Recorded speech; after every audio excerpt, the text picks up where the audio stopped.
10 hal yang membatalkan wudhu.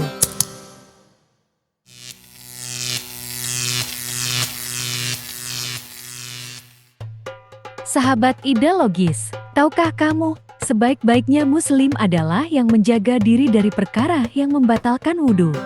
Sebab, wudhu termasuk bagian dari syarat sah sholat yang ditegaskan dalam riwayat hadis Rasulullah SAW.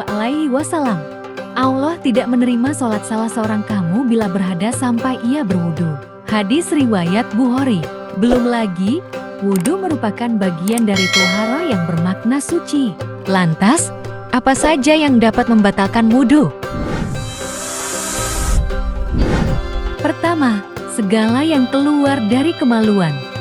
Segala sesuatu yang keluar dari salah satu kemaluan, contohnya seperti kencing, buang air besar, manzi, wadi, mani, maupun kentut.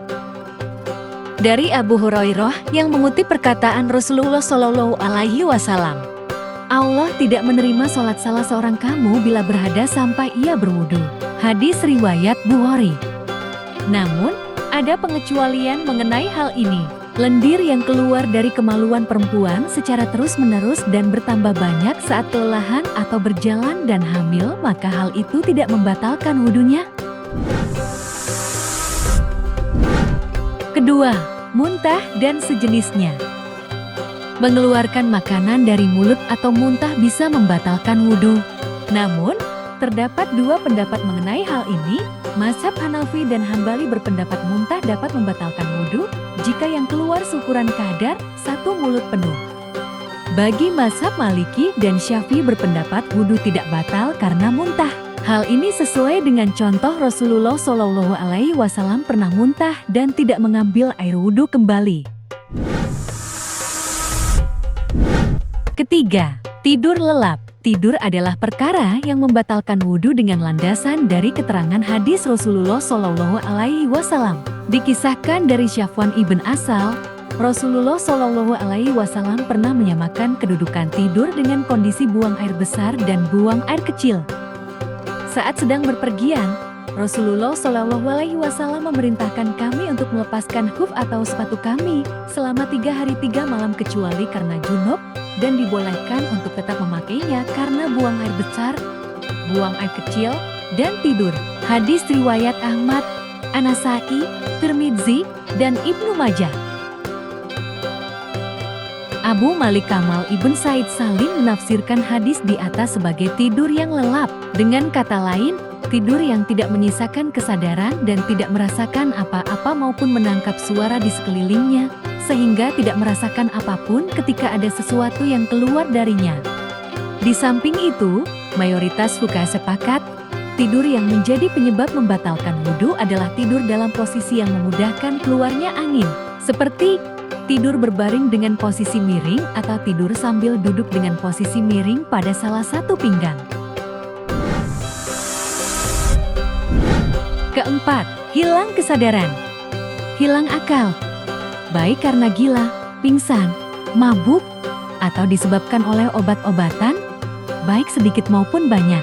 Diketahui dari buku Fikih Sunnah Wanita karya Abu Malik Kamal Ibn Said Salim, kondisi ini disebut lebih berat dibandingkan dengan tidur. Kelima, menyentuh kemaluan. Menyentuh kemaluan tanpa ada batas, baik itu kemaluan sendiri atau kemaluan orang lain, adalah hal yang membatalkan wudhu. Dalam hadits riwayat Ahmad dan Ibnu Hibban, Rasulullah SAW bersabda, "Siapa yang membawa tangannya ke kemaluannya tanpa ada yang membatasi, maka wajib berwudhu." Hadis riwayat Abu Daud, An-Nasa'i, dan Tirmidzi. Perlu dicatat, bagi perempuan yang tidak sengaja menyentuh kemaluan dengan penghalang, seperti kain atau sebagainya, maka hal itu tidak membatalkan wudhu. Berikut juga perempuan yang menyentuh kemaluan bayinya. Keenam, makan daging unta. Hal ini didasarkan dari sabda Rasulullah SAW yang diriwayatkan dari Jabir bin Samurah radhiyallahu anhu sebagai berikut. Ada seorang laki-laki bertanya kepada Rasulullah, "Apakah saya harus berwudu karena memakan daging kambing?" Rasulullah SAW menjawab, "Kalau kamu mau, berwudulah. Kalau tidak mau, tidak usah. Orang itu bertanya lagi, apakah saya harus berwudu karena memakan daging unta? Rasulullah menjawab, ya, berwudulah karena memakan daging unta. Hadis riwayat Muslim. Selebihnya, Muslim dibolehkan untuk makan dan minum setelah berwudu. Artinya, kegiatan tersebut tidak membatalkan wudu yang sudah dilakukan. Makan daging kambing, sapi, kuda tidak membatalkan wudu, tulis Syaikh Muhammad Al-Utsaimin dalam bukunya. Ketujuh, darah dan nanah. Mengutip kitab Fiqhul Islam wa Adilatuhu karya Profesor Dr. Wahbah Az-Zuhaili, sesuatu yang keluar tidak melalui dua kemaluan, seperti darah, nanah, dan nanah yang bercampur dengan darah bisa membatalkan wudhu dengan syarat menurut mazhab mengalir ke tempat yang wajib disucikan. Bila hanya setetes dua tetes tidak diwajibkan berwudhu kembali. Hal ini sesuai dalam sebuah hadis, Rasulullah bersabda, wudhu hendaklah dilakukan bagi setiap darah yang mengalir. Kedelapan, memandikan mayat. Hal lain yang dapat membatalkan wudhu adalah memandikan mayat. Keterangan ini dilandasi dari hadis riwayat Ibnu Umar dan Ibnu Abbas. Abu Hurairah berkata, sekurang-kurangnya dia hendaklah berwudhu, karena biasanya tangan mereka tidak terselamat dari menyentuh kemaluan mayat. Kesembilan, tertawa terbahak-bahak. Tertawa terbahak-bahak ketika sholat. Menurut mazhab Hanafi, tertawa dalam sholat dapat membatalkan wudhu. Pasalnya, perbuatan ini bertentangan dengan keadaan sedang bermunajat kepada Allah Subhanahu wa Ta'ala. Namun, masih ada perbedaan pendapat mengenai hal ini.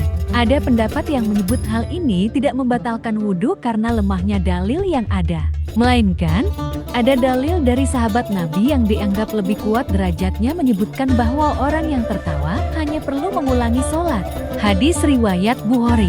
Dalam artian, tidak perlu mengulangi wudhunya.